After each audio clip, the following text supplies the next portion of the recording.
Hello students, देखिए आज जो हमारा चैप्टर है वो है, हमारे टॉपिक का नाम है डेट फंडिंग। डेट फंडिंग में भी ये टॉपिक जो है वो Indian non fund based. It means यहाँ पे जो हम ये चैप्टर स्टार्ट कर रहे हैं ये सीएस प्रोफेशनल का कॉर्पोरेट फंडिंग का ही पार्ट है, पोर्शन है, जिसमें chapter debt funding and Indian non fund based दे रखा है।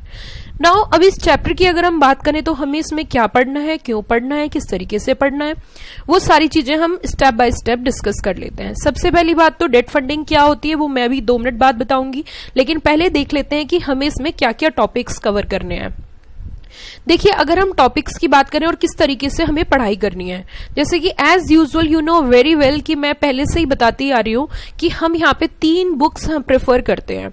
अगर कॉर्पोरेट फंडिंग की बात करें तो इसकी 2 डिटेल बुक है, पीएससी डिटेल बुक जिसमें पार्ट ए पार्ट बी है, उसी के साथ साथ सेकेंड वन हमारी राफेल्स हैं, राफेल्स प्रैक्टिस क्वेश्चन बुक्स हैं, वो भी दो हैं, इट मीन्स 4 बुक्स हो गई, और एक है क्रक्स बुक।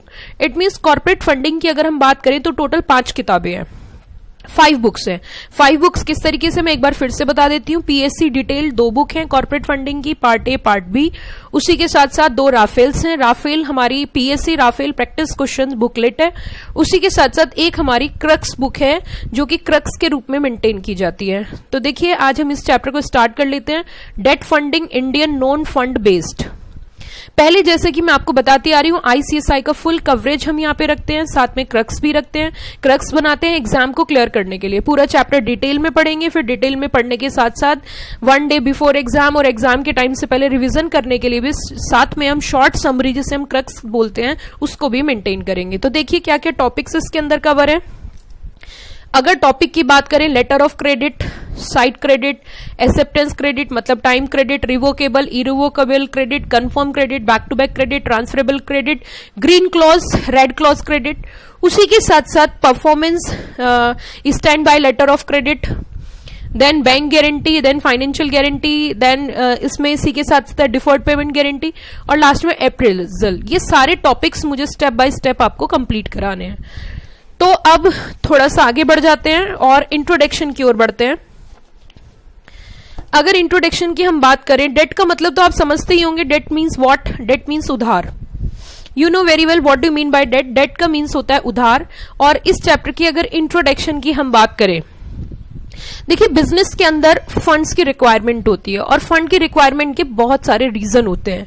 रीजन में भी ट्रेडिशनल रीजन हो सकता है, जैसे कि कैपिटल एसेट्स परचेज करनी है, फिक्स्ड एसेट्स परचेज करनी है, लाइक न्यू मशीनरी लेनी है, या कोई नई बिल्डिंग कंस्ट्रक्ट करनी है, कोई नया प्रोडक्ट डेवलप करना है, किसी नई मार्केट में एंटर करना है।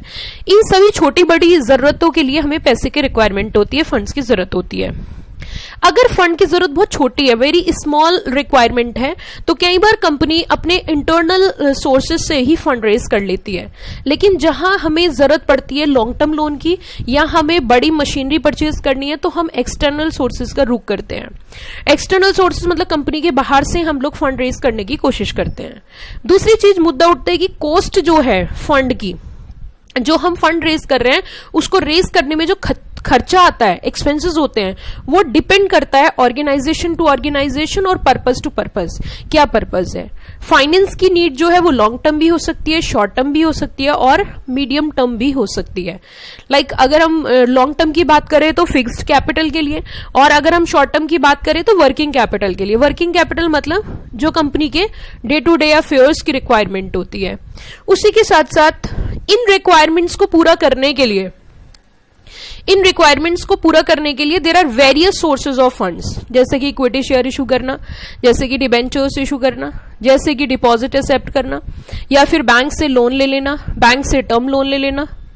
उसी के साथ साथ लेटर ऑफ क्रेडिट भी एक तरीके की सोर्स ऑफ फंडिंग है। तो अब यहां पे इस चैप्टर में जो नाम दिया, चैप्टर का नाम क्या दिया? Debt funding. लेकिन डेट फंडिंग में इन्होंने एक बात बोली, इंडियन नॉन फंड बेस्ड। मतलब एक बात तो साफ हो गई, नॉन फंड बेस्ड है। नॉन फंड मतलब इंडियन नॉन फंड बेस्ड का मतलब यह है कि अगर एक कंपनी को बाहर से कोई मशीनरी परचेज करनी है और मशीनरी परचेज करनी है तो उसे पैसे की जरूरत पड़ेगी।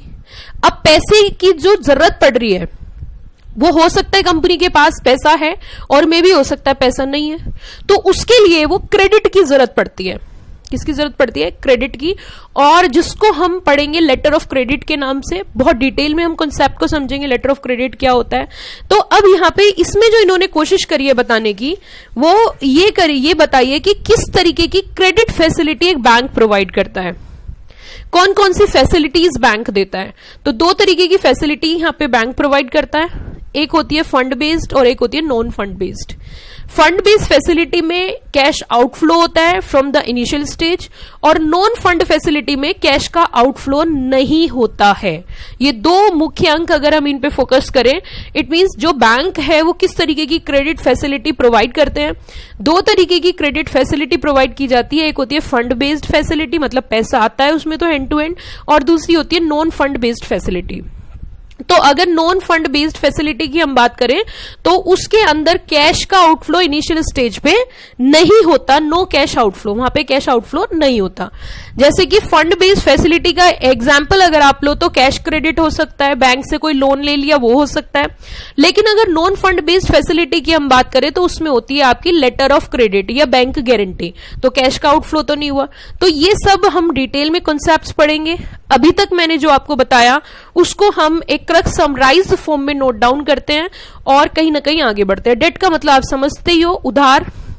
यहां पे ज्यादातर जो बात करी गई है वो नॉन फंड बेस्ड की बात करी गई है। नॉन फंड बेस्ड मतलब कैश का क्या नहीं हो रहा, आउटफ्लो नहीं हो रहा। जैसे कि लेटर ऑफ क्रेडिट है, बैंक गारंटी है, डेफर्ड पेमेंट सिस्टम है। लेटर ऑफ क्रेडिट कितने तरीके के होते हैं वो पूरा चैप्टर इन्होंने कवर किया है। जैसे कि मैंने आपको बताया था कि बहुत इंटरेस्टिंग तरीके से हम इस चैप्टर को आगे बढ़ाएंगे, पढ़ेंगे।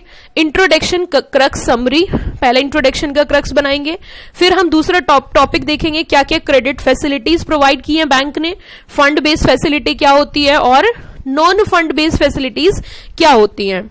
फंड बेस्ड फैसिलिटी में cash credit, overdraft, term loan, bill finance, ये सब आ जाता है।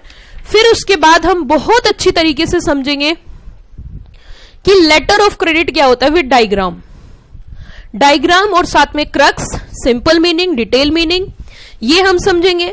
फिर उसके बाद हम देखेंगे कितने तरीके की लेटर ऑफ क्रेडिट होते हैं, types of letter of credit, ये हमारा टॉपिक दे रखा है।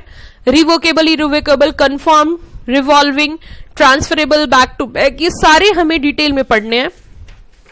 देन टाइप में हम देखेंगे साइड क्रेडिट क्या होता है, बहुत अच्छे डायग्राम्स के साथ मैंने कोशिश करी है बच्चों को समझाने की। Back to back letter of credit क्या होता है विद डायग्राम, उसका एनालिसिस, उसका क्रक्स, उसकी समरी। इस तरीके से कुछ हम चैप्टर को ना आगे बढ़ाएंगे। अभी हम अपना फर्स्ट टॉपिक इंट्रोडक्शन को हम क्लियर कर लेते हैं कि इंट्रोडक्शन हमारा क्या है, क्या कहता है इंट्रोडक्शन। विद नोटिंग हम इसको समझते हैं, विद नोटिंग हम इसको कवर करते हैं। देखिए, अगर इंट्रोडक्शन की बात करें हम तो सबसे पहले हमारा पॉइंट आता है रिक्वायरमेंट ऑफ फंड्स।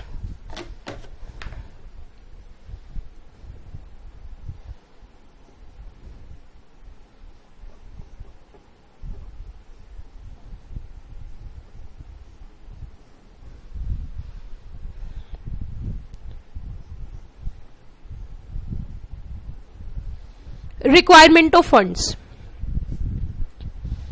अलग अलग तरीके की रिक्वायरमेंट्स होती हैं, जैसे कि acquisition of capital assets,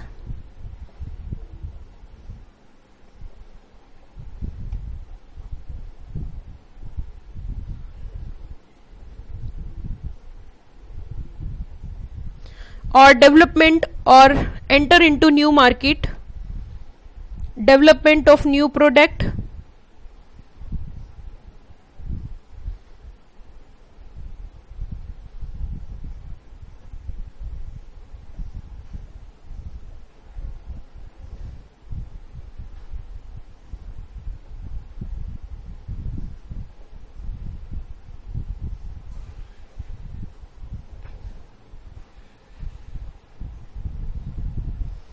development of new product और enter into new market, acquisition of capital assets. अब कैपिटल एसेट्स में may be fixed assets, machinery, machinery की बात कर सकते हैं, और construction of new building,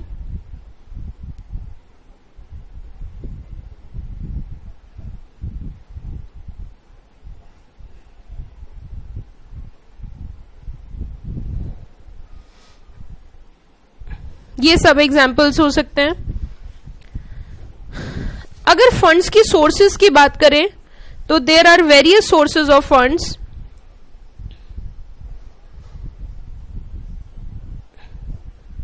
Various sources of raising funds.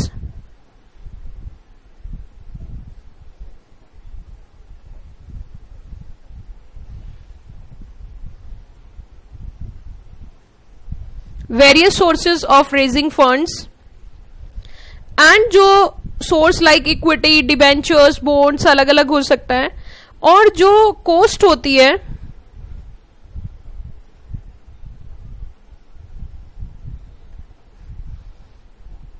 cost of raising funds is depend upon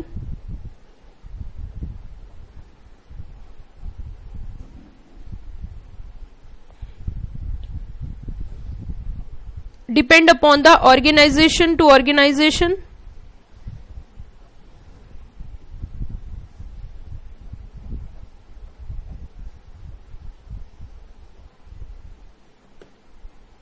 and may vary to purpose पे vary करती है। अगर नीड ऑफ फाइनेंस की बात करें,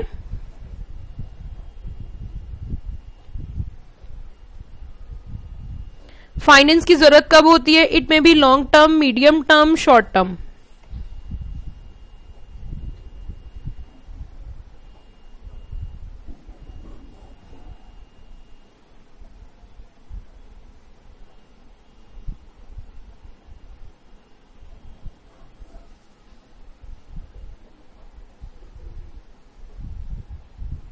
लॉन्ग टर्म हो सकती है, मीडियम टर्म हो सकती है, और क्या हो सकती है? These needs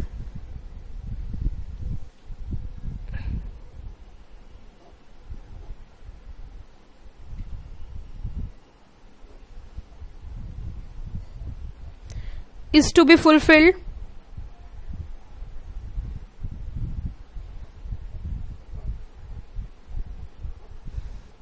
by using various sources of funds.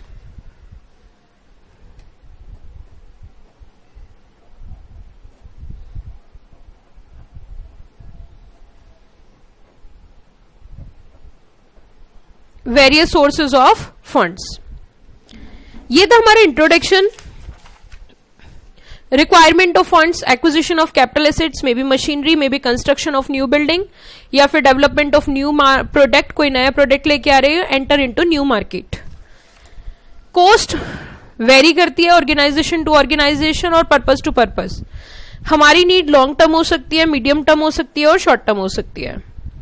These needs is to be fulfilled by using various sources of funds. Now come to the next topic. There are various facilities provided by the bank. It may be fund based facility or it may be non fund based facility. हो सकती है ये bank ने दियो fund based facilities, और दूसरी हो सकती है हमारी non fund based facility.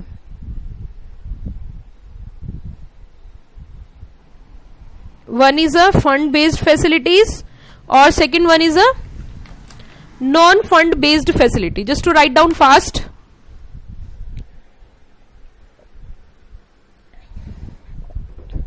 Fund based facility and non fund based facility. एक बार अपनी डिटेल बुक में से देखते हैं।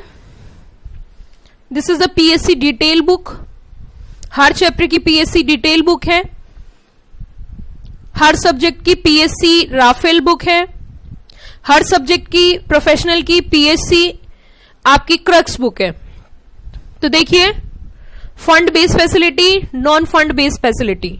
Now what is the difference between two? Eight the time of examination, detail book में भी काफी कोशिश की गई है कि बच्चों को बहुत क्लैरिटी से रिवीजन करें, और फास्ट रिवीजन के लिए तो क्रक्स है ही, which play a very very important role in your examination and to crack the exam in single attempt. No need to go for more and more attempt. If you are focusing on the crux summary notes, then you can clear in a single attempt. No need to go for it. Don't get to be frustrated. So fund based facility, there is a cash outflow right from the initial stage. It means initial stage में ही cash का outflow होता है. जैसे example, bank से term loan ले लेना, bank से cash credit ले लेना, बिल परचेज कर लेना है, बिल को क्या करा लेना, डिस्काउंटिंग. तो पैसे का फ्लो होता है ना इनिशियल स्टेज पे. नाउ उसी के साथ साथ अगर नॉन फंड बेस्ड फैसिलिटी की बात करें तो इनिशियल स्टेज में यहां पे किसी तरीके का कोई कैश आउटफ्लो नहीं होता. Letter on there may or may not be cash outflow. Reason भी मैं बताती हूं. नॉन फंड बेस्ड के एग्जाम्पल्स है बैंक गारंटी. और बैंक गारंटी कब यूज होती है? जिसके फेवर में गारंटी दी, जिसके लिए गारंटी दी, अगर वो व्यक्ति डिफॉल्ट करता है तो फिर बैंक पेमेंट करता है. तो कैश आउटफ्लो हुआ लेकिन इनिशियल स्टेज पे नहीं. कब हुआ? At the time of making default by that particular person, including deferred payment guarantee. ये deferred payment guarantee second last topic आपकी चैप्टर का है. डेफर्ड पेमेंट गारंटी का मतलब होता है जैसे आपने कोई मशीनरी परचेज कर ली और मान के चलो उसका इनिशियल आपको एक मार्जिन पेमेंट सबमिट करना पड़ता है. जैसे 1 करोड़ की मशीन है तो 10% आपने जमा कर दिया और 90% की आपकी इंस्टॉलमेंट बनी. तो 90% की जो आपकी इंस्टॉलमेंट बनी है वो आप इंस्टॉलमेंट बैंक से पे कर रहे हैं, बैंक से निकल रहे हैं. कई बार बैंक में पैसा नहीं होता, आपके अकाउंट में पैसा नहीं है, तो आपके बिहाफ पे बैंक क्या कर देता है, आपकी इंस्टॉलमेंट पे कर देता है. Even there is no cash in your bank account, still आपके बिहाफ पे बैंक क्या कर देता है, आपकी इंस्टॉलमेंट पे कर देता है. तो इस तरीके की सिस्टम को बोला जाता है deferred payment guarantee. It means deferred payment guarantee में भी इनिशियल स्टेज पे कैश का आउटफ्लो नहीं होता, जब जरूरत होती है तभी कैश का आउटफ्लो होता है. तो इसीलिए इन्होंने बोला कि यहां पे letter on there may or initial stage पे there is no cash outflow. Later on there may or may not B, मतलब जरूरत पड़ भी सकती है और जरूरत नहीं भी पड़ सकती.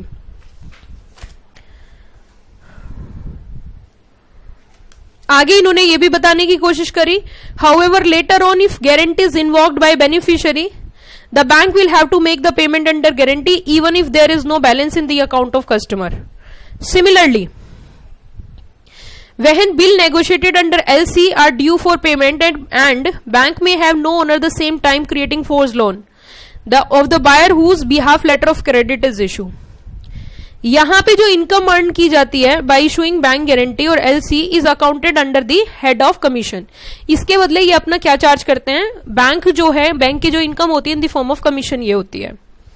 तो देखिए अब जैसा कि मैंने आपको डिटेल बुक से डिस्कशन किया, अब एग्जाम की तैयारी के लिए हम इसकी समरी बना लेते हैं, क्रक्स बना लेते हैं. ये एक सबसे बड़ी जीत है सीएस को क्रैक करने की, ये नब्ज है सीएस की. और जिसने इस नब्ज को समझ लिया, मान लो उसका तो उसको कोई नहीं रोक सकता, उसको फिर कोई नहीं रोक सकता, उसको पास होने से कोई नहीं रोकेगा, फिर वो पक्का पास होगा. ये टेक्निक आज से नहीं, पिछले कई वर्षों से मैं यूज करती आ रही हूं और बच्चों को बहुत सफलता मिली है, बहुत सफलता. चलिए, थोड़ा भी सही बच्चा पढ़ने में होता है, थोड़ा भी सही बच्चा फोकस स्टूडेंट होता है और अच्छी तरीके से गाइडेंस फॉलो करता है, ज्यादा अपना दिमाग इधर उधर नहीं चलाता, अच्छी तरीके से पढ़ाई करता है, तो ऐसी कोई बड़ी बात नहीं है सीएस को क्रैक करना. क्रैक तब नहीं होती जब आप ज्यादा डाइवर्सिफाइड होते हो. तो देखिए अब इसमें सिंपली फॉर्मेट में हम लिख लेते हैं. फंड बेस्ड फैसिलिटी में एक लाइन में आप मुझे बता दो क्या अंतर है. Cash outflow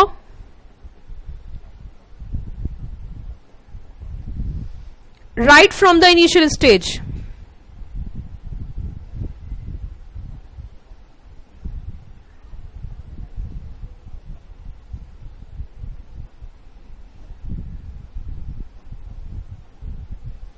For example, term loan, cash credit, etc.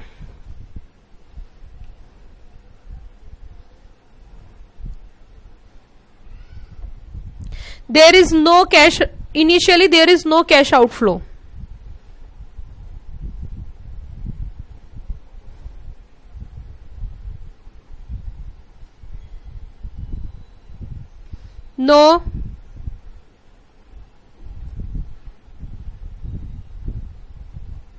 no cash outflow. Later on there may or may not be.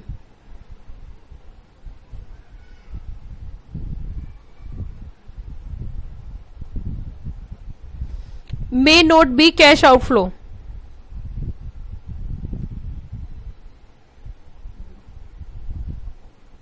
For example,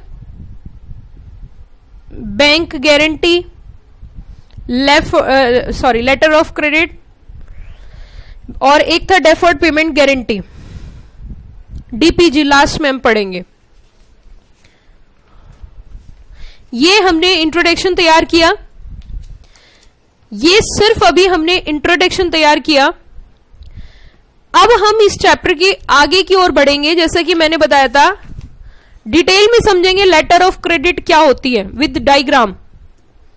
letter of credit क्या होती है, किस तरीके का इसका प्रोसीजर होता है, ये पूरा मीनिंग हम लिखेंगे. पहले मीनिंग समझेंगे, मीनिंग लिखेंगे, और फिर उसके बाद इसकी मैंने सिंपल मीनिंग भी लिखवा रखा है ताकि बच्चे को एकदम क्लियर हो जाए. चलिए तो अब थोड़ा सा आगे बढ़ते हैं इंट्रोडक्शन के बाद.